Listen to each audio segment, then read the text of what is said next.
Welcome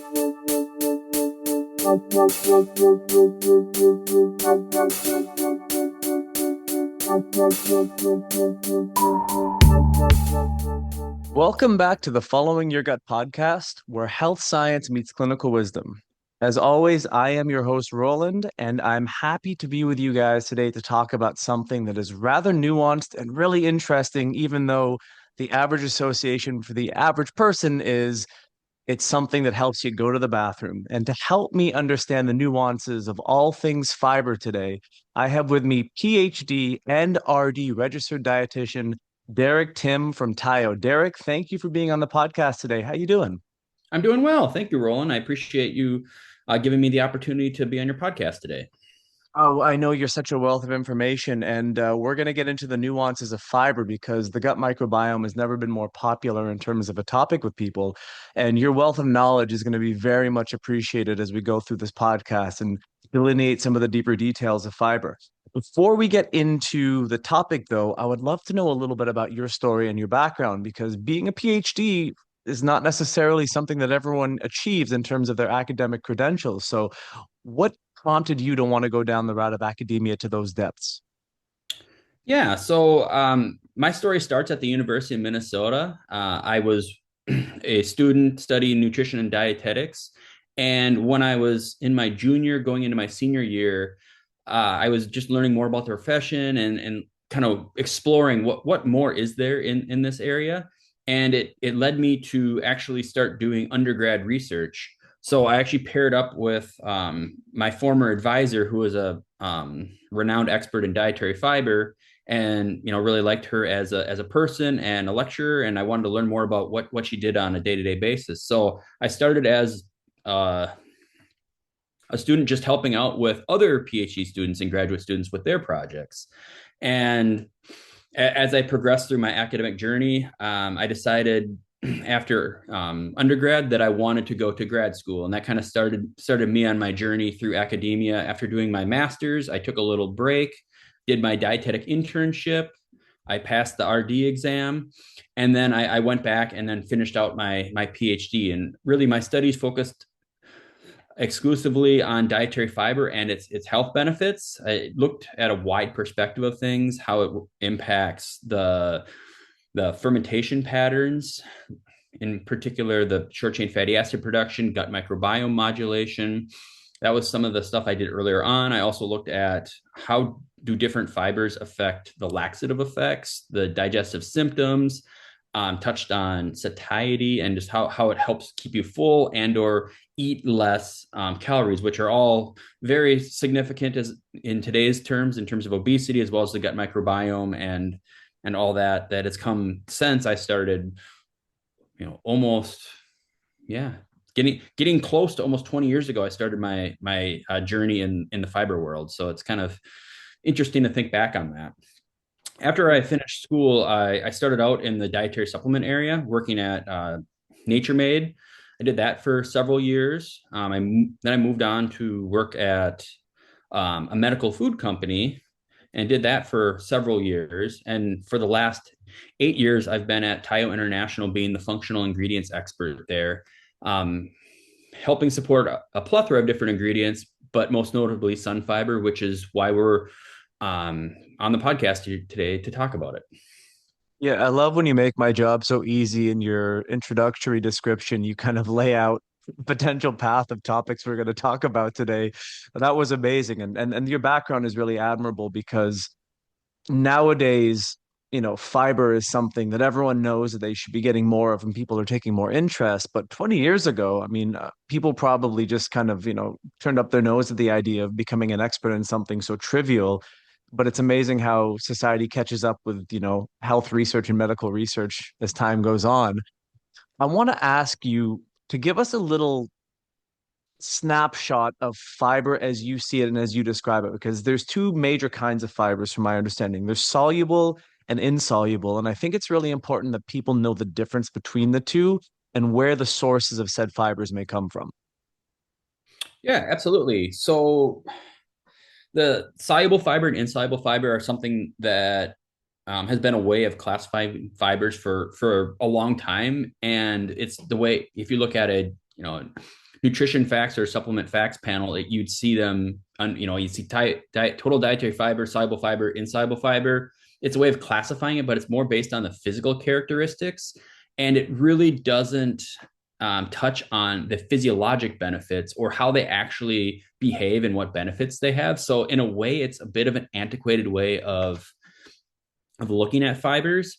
A better way, and the way I almost look at it, is, are fibers fermentable, aka are they used by the gut microbiome as a food source and a carbon source, and or are they unfermented or sparsely fermented, i.e., do they add a larger amount of bulk to the stool? So it's almost that pathway is one way of looking at it, especially in terms of gut microbiome. There's also fibers that can be classified as viscous, and they form gels in the gut. Or there's ones that are a little bit non-viscous, so they kind of maybe go through the digestive tract a little bit slower. So those are really the ways I think of it, because based on those characteristics, you can sort of predict what sort of benefit it would actually have on the whole person. That being said, there's always exceptions to the rule, and sometimes fibers, can play in, one or both of those categories. They're not necessarily mutually exclusive.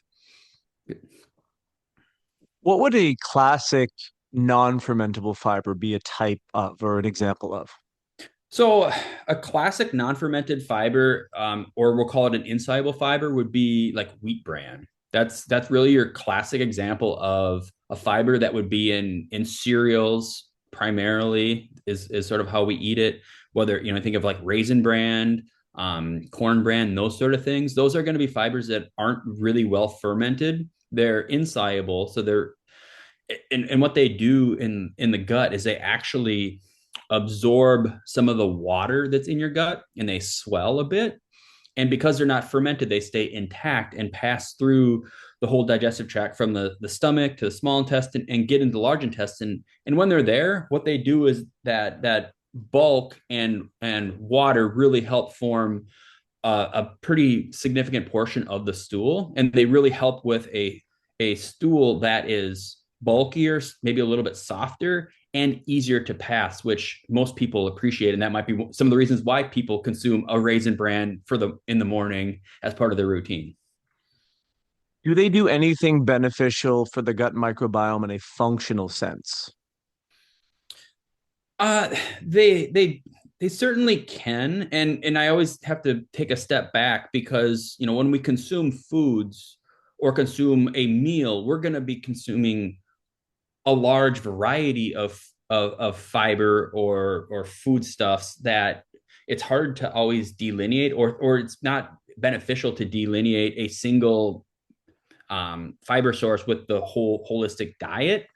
But generally, the insoluble fibers and the non-fermentable fibers don't have as big of a role in the gut microbiome, and hence you don't see as significant of an effect, or you don't see a statistically significant effect if you were to look at it in the data. Usually, those more thoroughly fermented fibers are going to have a larger magnitude effect, which makes it easier to observe changes in the microbiome, but also observe beneficial changes in physiology, whether that be um, digestive tolerance, maybe less inflammation, better immune response, things like that we know that the gut microbiome does.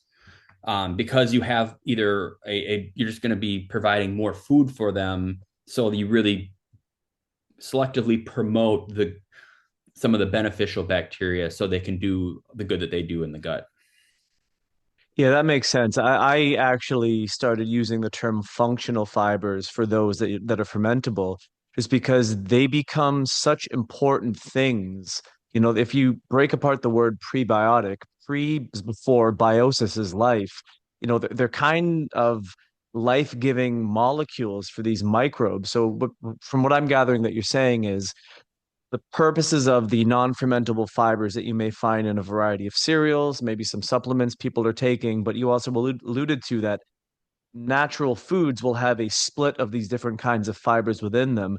They're really there to help bulk things, move things along, and to ease your body in the regular evacuation of waste material through a bowel movement, which is foundationally important when it comes to health. But the superstars, it sounds like you're saying, are these fermentable fibers for all the things they do within the gut microbiome when they're acted upon by the bacteria that live in there, correct? Yeah, indeed. Absolutely. I How would does, say, oh, go go ahead, on. please. No, I you would go. add that one of the benefits of the insoluble fiber or just those non-fermentable fibers is by providing bulk, you actually sort of insulate some of the gut lining from some of the harmful things that are in our gut or get formed during digestion or fermentation of other things, whether that be protein. They can kind of create putrefaction molecules, which aren't the best things for our gut. But by having that fiber and that bulk in there, it's almost like a shield from the gut. So it doesn't interact with it as much and kind of sequesters it. And then obviously it gets part of the stool, which evacuates out and kind of eliminates that waste. So there is some benefit there that isn't always as well noted. But I agree with your statement saying that the current superstars seem to be these prebiotic fibers, and that's why you see the category as a whole growing, and consumer awareness of these have been growing here for the last decade or so. I love that. Yeah, it's a great description. It's like the insoluble stuff is what people associated with the concept of fiber. Like I think of I don't know if this is a perfect description, like a metamucil or something of that nature that people have been taking to stay regular. But what we really want to get into is some of these more functional fibers, these fermentable things. Can you go into some of the mechanisms of action of how these things get fermented in the microbiome? Yeah, I can touch on that a little bit. I mean, Yeah, that'd be great. yeah, so you think of a prebiotic fiber, it obviously is a food for the bacteria as you've mentioned. And how that works does vary based on the exact prebiotic. And what I think people oversimplify is that prebiotics are consumed in a single, we'll call it positive bacteria or species of bacteria, ferment it, and they go up. That's maybe the net result of the process, but really there's a lot of work here through the whole gut microbiome where certain bacteria have the enzymes to break down certain bonds between the carbon molecules or the oxygen molecules within these fibers, or other different linkages, whether that be an alpha bond, a beta bond, and the different positioning. So really, it takes this army of microbiome to do their each has their own job. They break these down, and what the net result ends up being, or we hope it ends up being, is not only food and sustenance for the good bacteria to grow, to produce molecules, whether they be things that maybe decrease the bad bacteria or maybe decrease the pH, create a more acidic environment within the gut, which tends to be more favorable for some of the good guys that we think of and less favorable for some of the, we'll call them pathogenic bacteria there. That's kind of one thing. But what we hope they produce are what called short chain fatty acids. And different bacteria are responsible for producing different ones. But the ones that really we've been honing in on and really excited about are ones that produce butyrate or butyric acid. And that one's really helpful because it's the preferred energy source for the colonic epithelial cells, meaning we are our large intestine primarily is using that to have its optimal fuel. So it is as healthy as possible, which then, if it's healthy, it's going to be more full. We're going to have less, call it leaky gut, or less gaps between the colonic cells. It's just going to be a healthier, more robust system. And then also, this butyrate can act as a secondary messenger more in the peripheral of the body. Uh, so that's really some of the net results. There's two other short chain fatty acids, acetate and propionate. Those are also going to be used as energy and absorbed into the body. But really, butyrate is the superstar that really gets talked about the most in terms of just true gut health because of its benefit at the gut level as well as elsewhere. Yeah, there's been a huge buzz around how beneficial butyrate is also peripherally for the body in terms of regulating things like satiety mechanisms, endocrine signaling. Even I think I've read something that it influences something like leptin levels in the brain, systemic mitochondrial function. And I know we're still at the infancy of understanding all those pathways, but that's why I always say if you take care of your gut in some capacity, everything else in the body seems to work to some degree better because we are this one ecosystem. So, in speaking about fermentable fibers and butyrate, is that the main premise of the fiber that you guys are behind SunFiber? Is that the real intent of what SunFiber's magic is? Is it only to focus on butyrate production, or are there a few more things that you guys are researching in terms of the benefits of SunFiber as it relates to the microbiome? Yeah, I mean, I think that where SunFiber comes in is, it's a very robust fiber that is easy to take. It doesn't have a lot of viscosity when you mix it in liquid. It's easy to consume. It doesn't have a taste. It doesn't really have a texture. So I think it's just really pleasant for people to consume. Our early, and then we have a lot of the other health benefits that people look for, whether it be showing that it helps promote laxation. It helps attenuate the blood glucose, postprandial blood glucose response. It can enhance satiety. It does increase butyrate. And I think where SunFiber separates itself from some other fermentable fibers that can produce butyrate is that the unique mix of SunFiber and how it promotes the gut microbiome tends to produce less gas, less bloating, which can be also perceived as abdominal cramping. So it really is a gentle fiber on your system. And some of the in vitro work we've done showed that it preferentially produces butyrate relative to some other fibers on the market, which is fantastic because if we're taking this, the same amount of grams of fiber X, Y, and Z, and one of them is SunFiber, if you're producing more of the good stuff by unit weight, like that's a really great benefit of the fiber. And then, kind of moving beyond that, butyrate can help out with inflammatory responses and inflammation at the gut level, which that can kind of be the foundation for other conditions. So just by reducing that, you can really help alleviate some other things, whether it be leaky gut, just having a more healthy gut um, gut epithelial level. We've seen that, and in several studies is showing that it kind of maybe can promote healing, but that tends to be primarily in more of an animal type model. It's kind of sort of hard to study that in a human, but just knowing that mechanism is there, there is really really helpful. Did that kind of touch on what you were?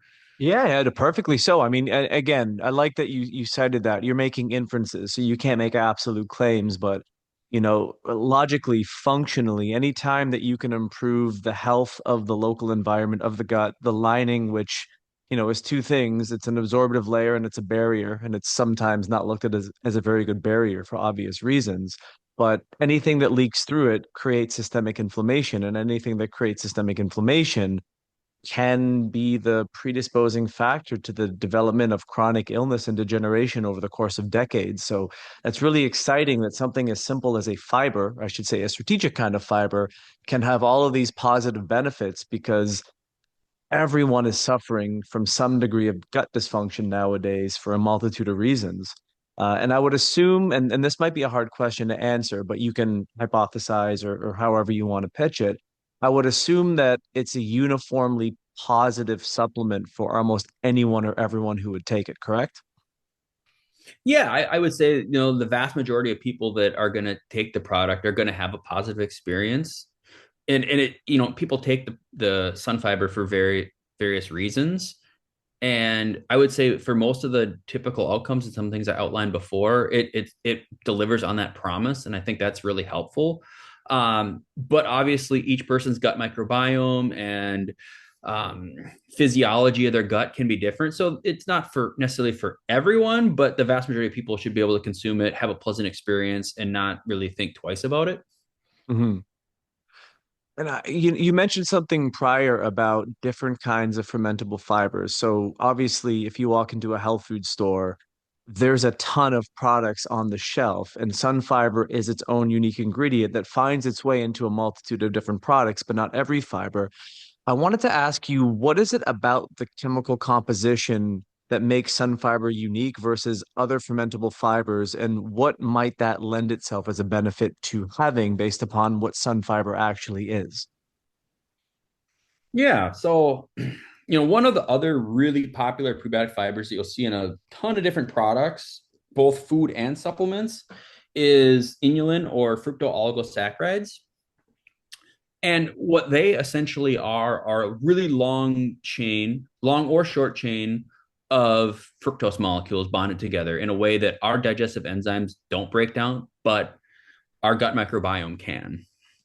And what that does is it's a very basic structure, we'll call it, and it's only a single monosaccharide, so it can be broken down fairly rapidly. And maybe it's just because of the composition ends up creating a lot of gas, which people perceive negatively. Nobody likes having being bloated or having a lot of flatulence, especially if they're in a public place. So that's something that is pretty widely known, and people that have know about inulin. But that's one of the reasons is because it is a single molecule and it's fairly rapidly fermented. SunFiber, on the other hand, it is a galactomannan fiber. So what it is it's a long backbone of mannose units, and it also has a galactose unit every other molecule.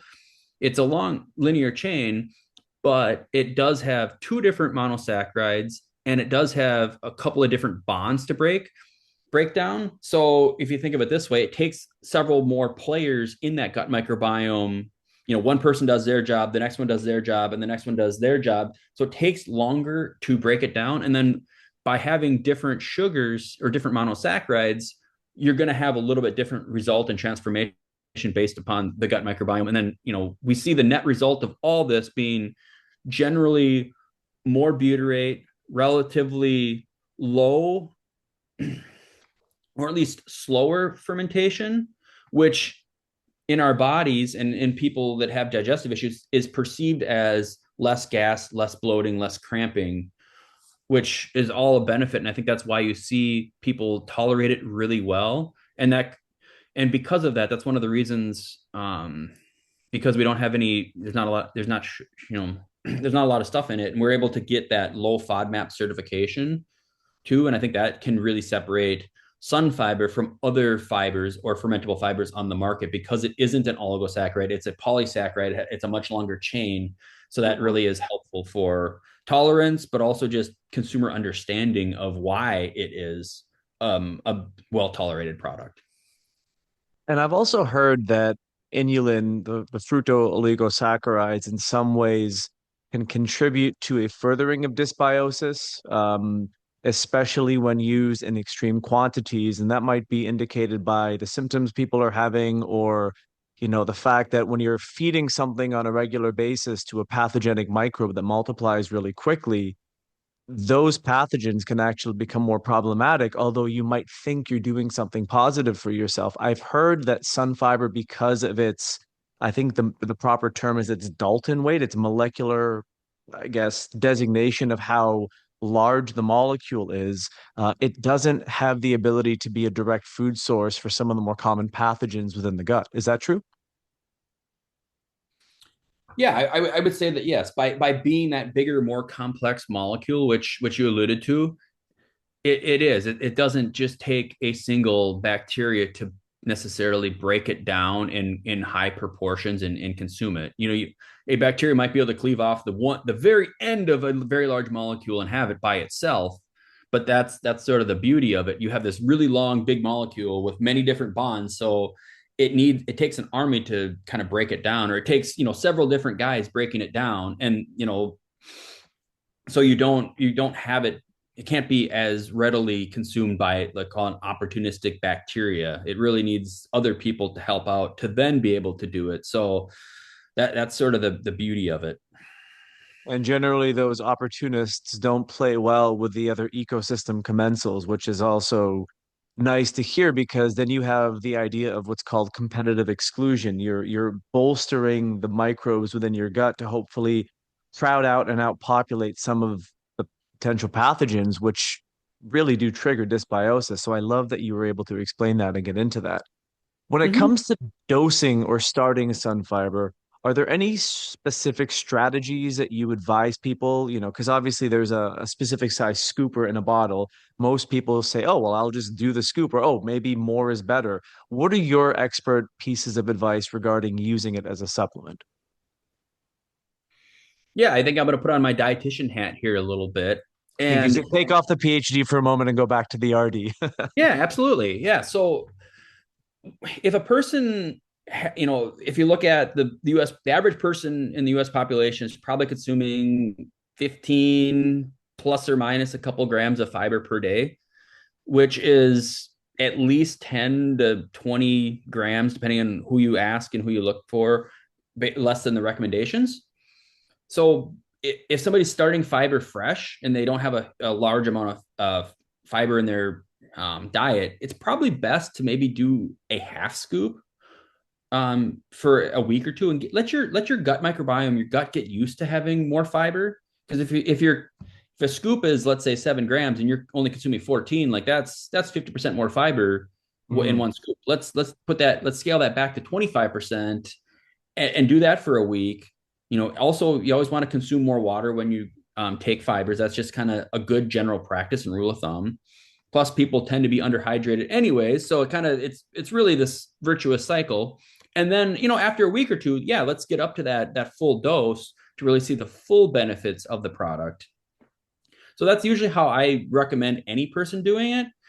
It's especially true in somebody that maybe has IBS or just has a sensitive stomach, or just is just kind of starting out and just want to do it to help their gut. They're not doing it for a functional reason. They're just doing it. Hey, I know this is a prebiotic. I know this is good for my gut, even if I can't perceive the benefit. I just want to have more of that in my body. I think that that's always a good thing to have.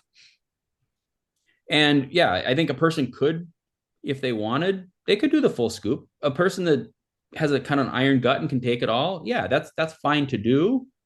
But it's not necessarily um it's not needed necessarily. Why not ease your body into it, make it easier on yourself, and then scale up to that full dose after a 2 week period or so. That's the exact same guidance I generally use clinically with people. More is not always better, and easing yourself into it and assessing tolerance because, every individual body has a different response, and you can't predict something until you experience it personally. So I love that. And because you got your dietitian hat on, I'm going to ask you, what are your synergistic lifestyle and dietary strategies that you promote in order to optimize the benefits of what fiber can do for you, talking along the lines of dietary selections, some synergistic things that one can do for their health to multiply the benefits of what SunFiber does for the gut. Yeah, absolutely. Yeah, so SunFiber, I probably didn't even mention it earlier. It's 100% a soluble fiber, soluble prebiotic fiber. So I usually like to recommend that people consume a wide variety of fruits and vegetables. And I personally like cereal grains myself for the that insoluble fiber, just because that really kind of helps things moving and really creates a good synergistic benefit of having that laxative effect, as we talked about earlier with insoluble fibers, but also that prebiotic benefit. So you're really kind of fitting everything together for a more complete picture. Um, Also, anything that can help promote the gut microbiome, especially if a person isn't consuming a fiber rich great diet, a probiotic probably isn't it's certainly not going to hurt you, and it'll probably help you in terms of just having maybe better tolerance. It can help produce some of those short chain fatty acids. There's a lot of evidence for maybe helping promote the immune response at the gut level, because about 70% of our gut or 70% of our immune system is actually really at the gut level. So that's kind of a nice pairing to maybe help keep us healthier. And then you really add that prebiotic, that food with the probiotic. So that can be a beneficial thing. And then also just lifestyle. I think that exercising more and just moving, that really can help stimulate peristalsis for having more regular bowel movements. So that's good for people. Obviously, that can help out with weight management as well, and just consuming ample water. That can be that can be a big thing, especially with people that are maybe constipated and maybe have a harder, more dense stool. A little bit extra water certainly isn't going to help there, or it certainly isn't going to hurt there. Yeah, and just whole grains, fruits, vegetables, fiber, probiotics, water, exercise. Those are sort of all the things that go together really well, but pretty high level there too. Each individual person would have to have maybe tailored recommendations based on preferences, based on food availability, based upon allergies, etc. So that's kind of my 30,000 foot view of recommendations for lifestyle. It's wonderful that you mentioned that because although people do love the quick fixes nowadays, and sometimes you can get those easy wins, you give someone a probiotic, or, we at Master Supplements US Enzymes have a wonderful partnership with your parent company with Tomorrow's Nutrition Pro. You can try some of those products, and for some individuals, it's that almost silver bullet scenario, but the things that really work are the consistent healthy habits that all humans have utilized since the dawn of time to keep the body in good working order. So I'm glad that you mentioned all of that stuff because it is important to revisit the fundamentals and remind yourself that, it's cliche to say, but slow and steady in a consistent manner always does win the race when it comes to maintaining health or improving health over the long term. So, Derek, I want to finish off by asking you, is there anything else about fiber that you find so unbelievably interesting that you feel like sharing with people? That's the first part of the question. And secondly, is if people are really interested about all the information and the research that we've spoken about today, is there anywhere they can find more information either about you or the company that you work for so they can do their own due diligence and research on a personal level? Yeah, absolutely. I mean, fiber is such a fascinating compound because it's almost the complete opposite of every other nutrient that we consume. It's that it's not absorbed by our upper digestive tract, and that's what creates the benefits. So I think it's always been a really fun thing to think about. It's like the anti-nutrient, but it has really powerful, profound effect on people. So I just find that fascinating. But also, I think we're learning more about the gut brain connection, and this is really still in its infancy, and a lot of it is still in animal models, but we're seeing more of it, kind of translating to the human condition. But just it can influence those nerves that kind of go back and forth, and it goes back and forth too. If you think about it, if you're nervous, you can have digestive problems. So I really try to frame that up to people they're like, hey, is this actually real? I'm like, absolutely. If you've ever been nervous, if you have a digestive issues, that could be why. But it also goes the other way, and I think that helping promote a good mood and a good mental state, I think that fiber can play in that area too, which can permeate all parts of life. So that's really an area that I find interesting scientifically, and I keep continuing to monitor it. And just in terms of additional information, I love educating people. I love of talking to people and kind of preaching the good about fiber. So my parent company, Tomorrow's Nutrition, is a good place to get a hold of me. My email is Derek at tomorrowsnutrition.com. That can be a way to get a hold of me. And maybe we can put a link in the podcast, and I'm happy to field some questions. That would be wonderful. Thank you for making that opportunity available to listeners. I can't promise you they're not going to email you and ask you your favorite food and your favorite fiber, but I'm sure there will be great conversations back and forth. So, Derek, this has been an absolute wealth of information. You made fiber incredibly interesting, and even in some cases exciting based upon what you were alluding to as something as lowly as simple as dietary fiber within your gut having so many amazing benefits peripherally. I want to thank you for taking the time today to be a guest on the podcast. Yeah, it's my pleasure, Roland. Thank you for the opportunity.